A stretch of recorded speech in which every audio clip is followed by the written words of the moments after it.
morning guys, kagigising lang natin and my king is tulog pa, diba? Guys, lagi niya akong sinasama matulog, diba? Tulog pa rin siya. Ako gising na kasi kailangan kong magluto. Guys, breakfast tayo.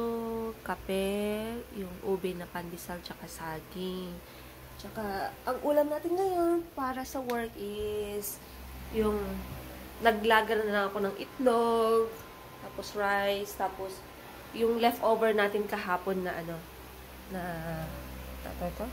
adobong sitaw, no? Kasi ang dami pa yun eh, kaya yun na lang. Pinaubos kahapon. Okay guys, let's eat! Okay guys, nakabihis na po tayo. Naka-black tayo ngayon, no? Black pero nakapakainit. Pero type ko lang, diba? So, maaga tayo ngayon guys kasi medyo fully booked tayo ngayon kasi naka-promos, summer promo tayo ngayon. Kaya marami naka-booking today. Yung kasama ko mga 1 PM pa po siya darating. Sunod-sunod po yung client ko, start ng 10 AM po.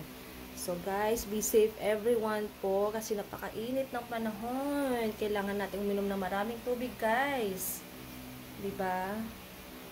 So let's go! My king is right there. Dito, sinamahan niya lang yung aso niya pumunta sa labas kasi magpupu daw. Diba? Let's go.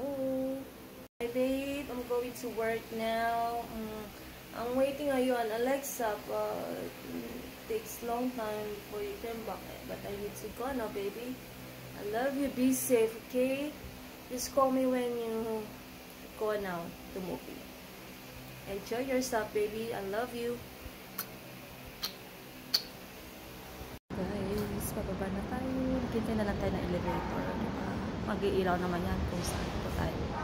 Elevator na baba. Okay, guys. Let's go.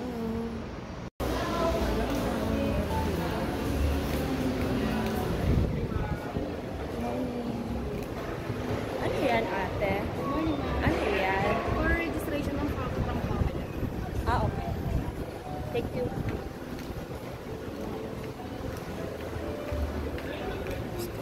Guys, nandito na tayo sa work natin. Medyo maaga tayo ngayon kasi nga marami tayong client. So, tapos na. Nagwalis na lang ako guys para mabilisan. Si Metman, nandito na yung clients ko. Okay, bisa tayo ng uniform guys. Diba? Aking workplace. Diba? Go. Ganda ng painting, oh. I like it. Ang ganda dito. Nilagyan na ng mga hala-hala. Gusto ko yung mga painting nila. Let's go upstairs.